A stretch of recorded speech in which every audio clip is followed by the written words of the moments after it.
À vous qui venez de nous prendre en cours de diffusion, vous suivez Eduxsoir, les tout derniers numéros de cette semaine. Nous sommes vendredi 5 août, après avoir parlé d'un sujet qui concerne la santé publique, la 14e épidémie du virus Ebola. Cette fois-ci, nous allons parler de la situation sécuritaire dans la partie est de notre pays, la part de la jeunesse. On va en parler justement avec Monsieur Modeste Amini, qui est le coordonnateur de la jeunesse Hutu, une communauté du Nord Kivu.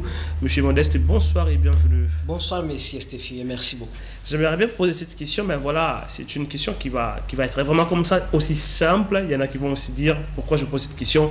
La situation sécuritaire dans la partie Est actuellement, comment elle se présente? Vous qui êtes vraiment originaire du coin.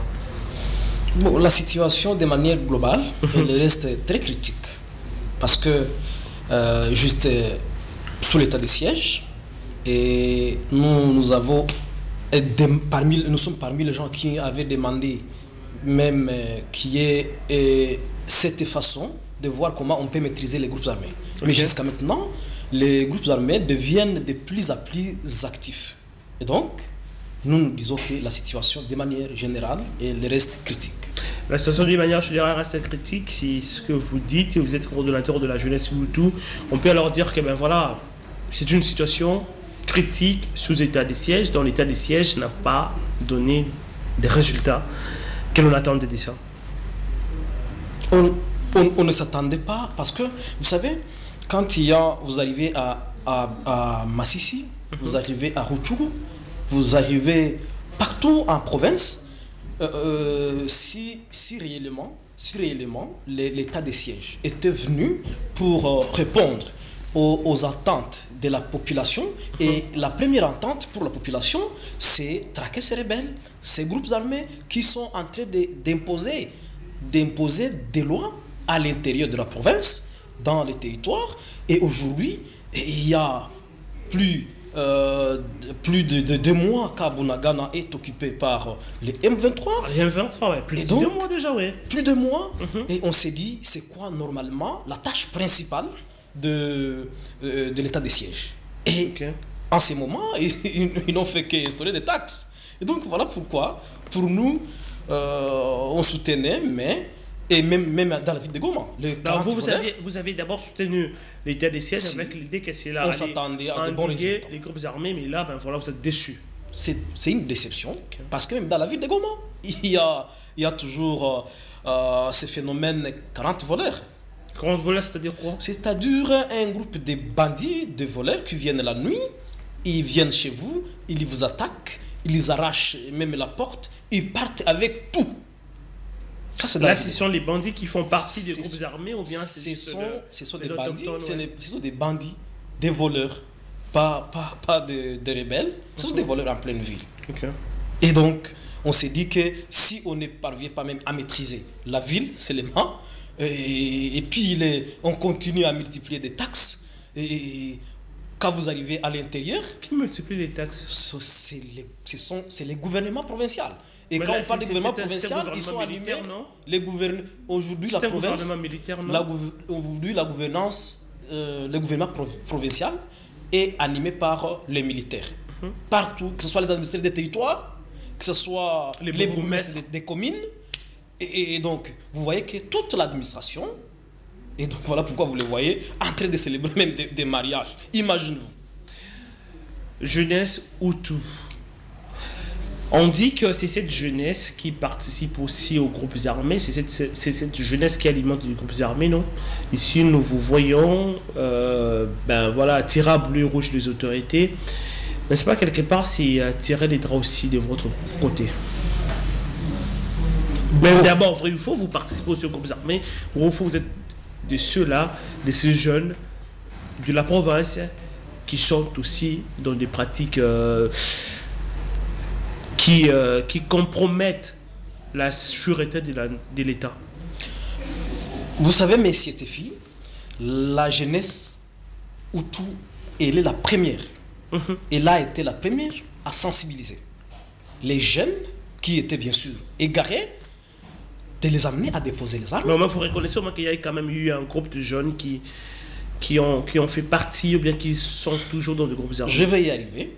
Et nous avons mobilisé toutes les batteries pour appeler ces jeunes à quitter la brousse. Combien ont répondu favorable à cette demande? Non, ils sont nombreux parce que ils sont nombreux. Ils étaient combien? Ils Combien ont étaient- répondu? Combien reste encore? On avait plus de 4000 jeunes en brousse Qui était en brousse? qui étaient en brousse.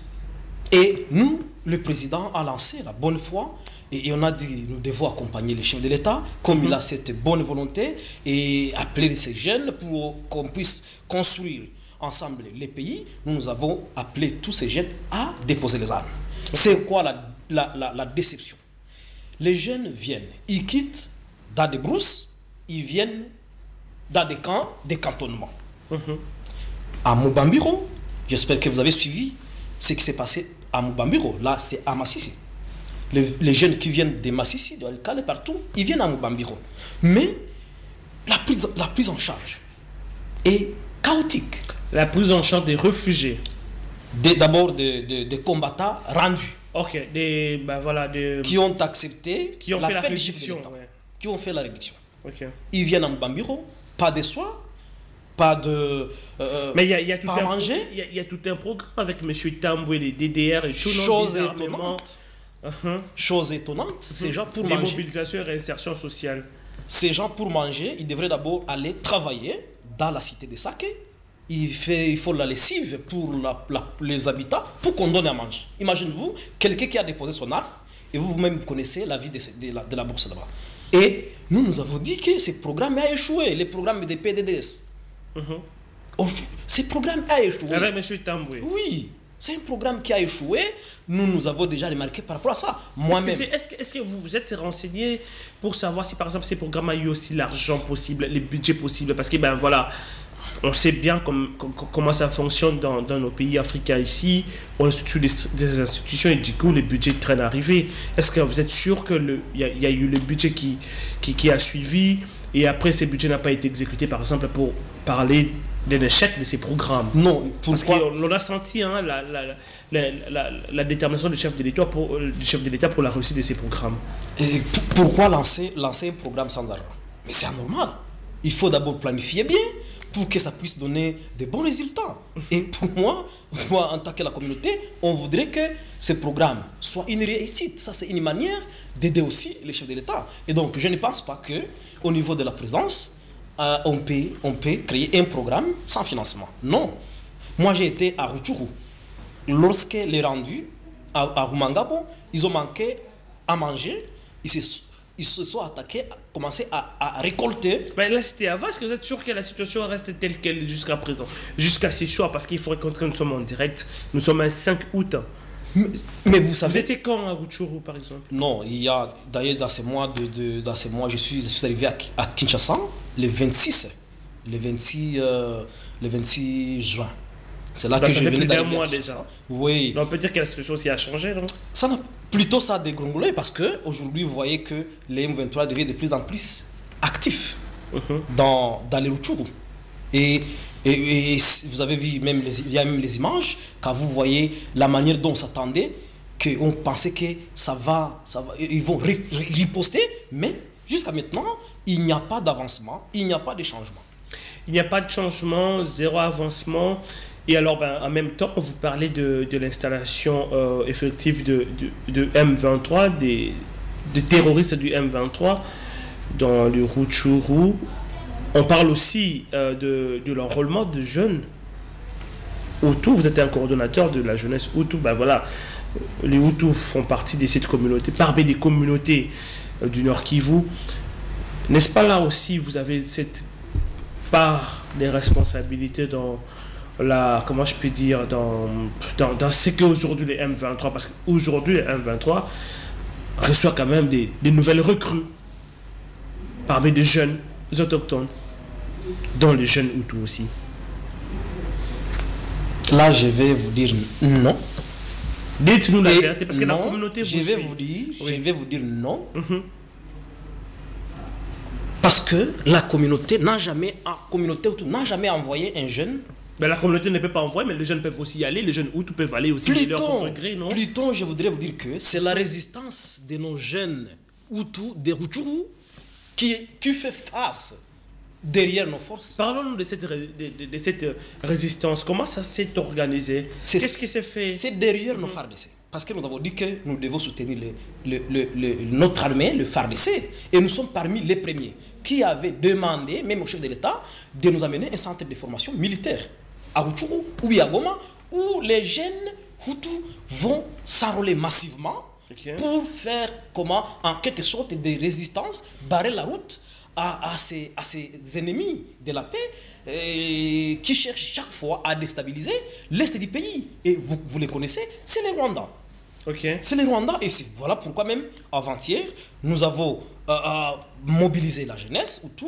Vous avez vu les mamans Hutu ici à la place, à l'ancienne place des évolués, où nous venions uniquement pour demander à la communauté internationale que l'on voie comment on peut mobiliser pour lancer une enquête en fait d'établir des responsabilités, vu que nos mamans sont violées à Rutshuru, les autres sont massacrés, sont jetés dans des latrines. Moi je vous parle dans ces mois passés que nous avons inventorié plus de 38 personnes tuées à Rutshuru. Tu as parlé M23? Par les M23. Et vous savez comment ils sont tués? On a été tués par machette, d'autres par des poings, des roues dans la tête. Et donc, pour faire même disparaître les traces, ils les jettent dans des latrines. Et comment vous me dire que la communauté Hutu peut appuyer ces aventures pendant qu'elle est la communauté majoritaire à Rutshuru, là où nous avons même la chefferie de Boucha. Parce que l'ancienne chefferie, on parlait du territoire de Bahutu,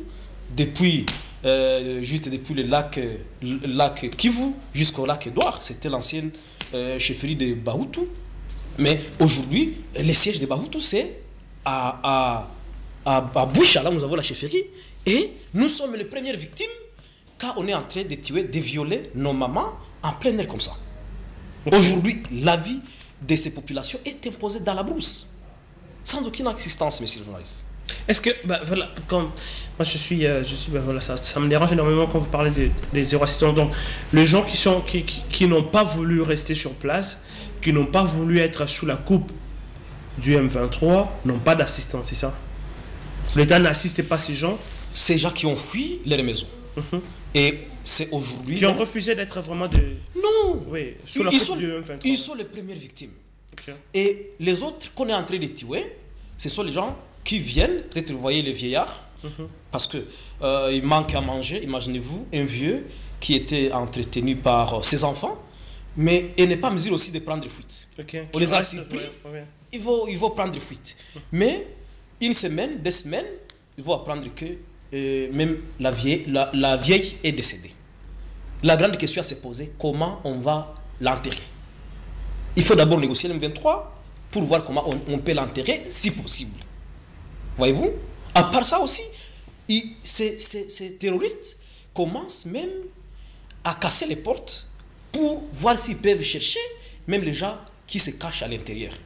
Des maisons. Des maisons des paisibles citoyens. Mais ils ont tout récolté à Rutshuru, dans les champs des paisibles citoyens. Ils ont tout récolté. Mais qu'est-ce qui fait que, voilà, comment vous, à votre niveau, vous êtes le coordonnateur de tous les jeunes Hutus, comment vous, à votre niveau, vous comprenez le fait qu'aujourd'hui, c'était, voilà, les M23 ont récupéré, en fait, ont conquis Bunagana, premier jour, deuxième, une semaine, on parle de mois, aujourd'hui c'est plus d'1 mois. Comment vous comprenez que jusqu'à ce moment, jusqu'au moment où nous faisons cette émission en direct, ici à Kinshasa, Bunagana est toujours occupé par les M23? C'est anormal parce que nous avons toujours dit que nous n'avons pas une autre force. Nous, c'est toujours appelé la communauté internationale et le gouvernement congolais. C'est anormal. Avec l'armée que nous avons, toute l'armée que nous avons, une armée très forte. Mais nous dire que plus de mois, plus de combien de mois, Bunagana est entre les mains des rebelles. C'est inexplicable. Voilà pourquoi nous pensons que le gouvernement devrait faire des pieds et des mains Ok. des pieds et des mains, pour que l'on puisse libérer Bunagana, pas seulement Bunagana. Parce qu'il y a les gens qui pensent qu'il y a Bunagana, mais il y a aussi, Bunagana, c'est une commune rurale, c'est un centre commercial, mais il y a les différentes agglomérations. Qui sont aussi Il prises y a par Jomba, les il y a M23. Boussanza, il y a Kisigari, qui sont des groupements. Gérés des par les Rutshuru. M23 actuellement. Gérés par les M23. Des Rutshuru. Voyez-vous ça? Ce sont des groupements. Là, quand on parle, les gens, quand on parle seulement de Bunagana, ils viennent prendre ça comme si ils ne comprennent pas la lourdeur. Il y a quelqu'un qui a dit que c'est à plusieurs kilomètres de Kinshasa. Voilà. Et voilà pourquoi moi j'ai dit, même aux gens qui nous suivent, il faut que les gens qui sont à Kinshasa nous laissent parler des problèmes de chez nous. Parce que quand on voit ici à Kinshasa, on quitte la maison, on vient, on passe, ils ne savent pas ce qui se passe chez nous. Ils ne savent pas parce que nous avons des problèmes. Allez à Louké, dans les territoires de Massissi, ce sont des cas de déplacés qui sont seulement là-bas, sans assistance. Ils ont fui les différentes bavures de ces groupes armés. Ok. APCLS, Nyatura et les autres. Et là, les grands problèmes là-bas, très différents de Bunagana. Bunagana, nous sommes envahis par le pays voisin, Le Rwanda. le Rwanda et l'Ouganda. Ce sont eux qui envahissent notre territoire. Et nous avons dit, c'est très simple. Là, c'est comparativement Massissi. Au niveau de Rutshuru, nous avons dit, nous sommes parmi même les gens qui ont soutenu l'idée selon laquelle on doit mener la guerre économique. Et moi, j'ai apprécié l'idée du professeur Joe Sikimonyo. On doit faire la guerre économique avec les Mais Rwandais. comment elle va se faire justement cette guerre économique? Voilà, moi-même, j'ai essayé de raconter parce que facilement, vous savez, à Goma, les produits les plus consommables Sur les produits qui rwandophones. viennent du Rwanda. Qui viennent du Rwanda et nous produisons. Même la bière ne peut pas être consommée. Notre bière ne peut pas être consommée au Rwanda. Voyez-vous ça, monsieur le journaliste? Ok. Pendant que nous, le bière, le jus du Rwanda, Même les savons. le viande, le maman que vous voyez, qui viennent chaque jour, qui font le commerce ambulant sur la tête. Ils viennent nous vendre des bissamouniou, ils viennent vendre la pomme de terre. Hein? Chez nous, on parle des biraï kumango pour les gens de Goma. Hein? Ils viennent, ils vous amènent la pomme de terre pour que vous puissiez donner les habits. En échange d'habits. L'échange d'habits. Voyez-vous ça? Alors, et puis, nous mangeons, nous consommons ce qui vient du Rwanda et nous consommons beaucoup. Les problèmes que nous avons, nous ne produisons pas. Même le pain que nous produisons n'est pas consommé au Rwanda. Moi, j'ai eu la chance au moins d'arriver au Rwanda. Tu cherches un produit. À Gisenyi. À Gisenyi, tu cherches même à Kigali, tu cherches un produit consommé, un produit du Congo. Tu ne peux pas le trouver au Rwanda. Mais nous, on nous produit toutes ces vaches malades qu'on est en train d'abattre au Rwanda, les porcs au Rwanda, et les histoires comme... Sont évacués. On les à amène Goma. et être consommés au Congo. Pour le moment, aller au centre-ville à Goma. Il n'y a que les boutiques, les maisons de télécommunications, de techno.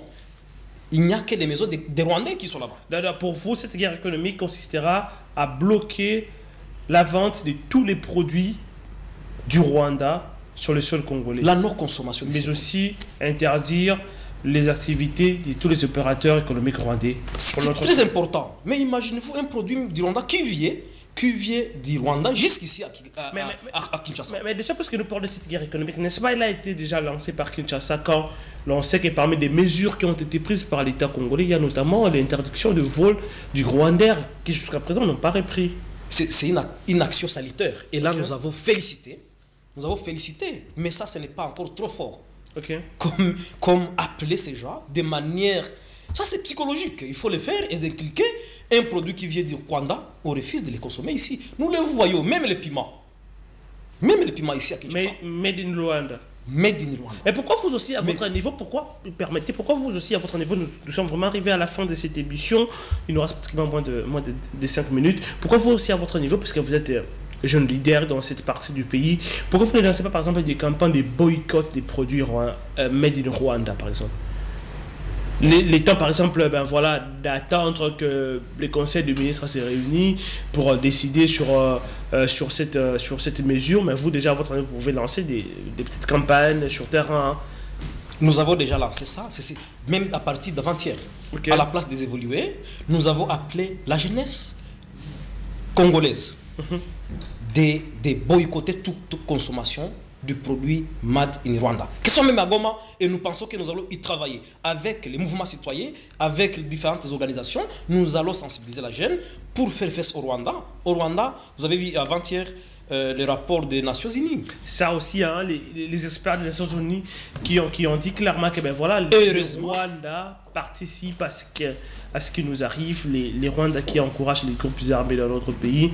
C'est une raison de plus. Ils ont confirmé. De continuer votre combat aussi. Hein. Ils ont confirmé. Et nous, la question, c'est qu'est-ce qui sera fait?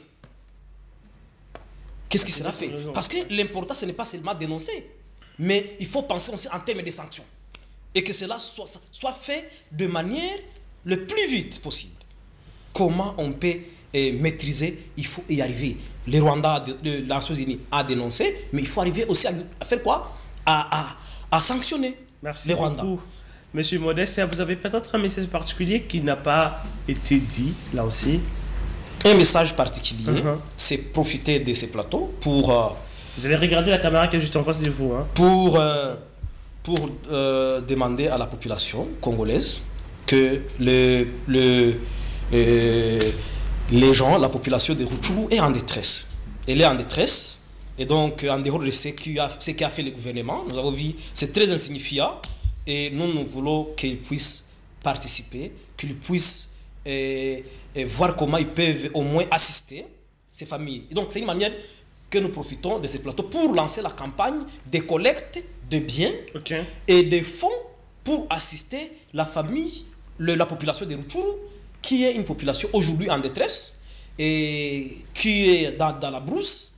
Les autres sont en Ouganda à la Belle Étoile, sur la route. Là où je viens moi-même, j'étais en Ouganda avant que je ne puisse rentrer pour visiter ces familles qui sont sur la route en Ouganda pour voir comment ils peuvent nous aider et voir comment on peut ensemble collecter les biens, les fonds, les gens qui ont les habits, les gens qui ont des pagnes et les autres. On voit comment on peut aller assister ces familles de Rutshuru qui sont en détresse. Alors, un numéro de téléphone pour ceux-là qui voudraient bien envoyer quelque chose, $1 de 10, $100, oui. Mais aussi pour ceux-là qui voudraient bien déposer ne fût-ce qu'un t-shirt. Oui, on peut. Oui, rapidement, vous donnez. Il y a le 081 99 39 531. 081 99 35 531. Ça, c'est le numéro du président national de la communauté Hutu. Donc, si les gens appellent ces numéros, ils auront toutes les références possibles pour aller déposer toutes les informations. Pour ceux-là qui veulent déposer les habits, l'argent, les moyens aussi. Toutes les informations, et nous allons essayer de passer même dans les différents districts, provinces, même si à Kinshasa, voir comment les gens peuvent nous aider. Ça, c'est une manière aussi de manifester une générosité et voir comment les Congolais peuvent venir en aide, participer, au moins voir comment ces gens peuvent être soulagés. La population de Rutshuru aujourd'hui en détresse dans la brousse. Merci beaucoup, monsieur Amissi. Nous sommes bien entendu de cœur avec cette population meurtrie depuis plusieurs années. On parle de plus de 2 décennies déjà, malheureusement. C'est un sujet aussi très important qui nous préoccupe énormément. Je crois que nous trouverons les temps pour vous avoir encore sur ces plateaux, continuer à en parler, continuer à sensibiliser la communauté tant nationale qu'internationale. Malheureusement, c'est par ici qu'il s'achève cette émission. C'est le dernier numéro de votre magazine Éduction d'ici vendredi 5 août. Le tout prochain numéro, c'est à très bientôt. Déjà, les lundis, nous serons là en attendant. Prenez soin de vous et surtout, bon début de week-end à vous. Au revoir. Je vous remercie.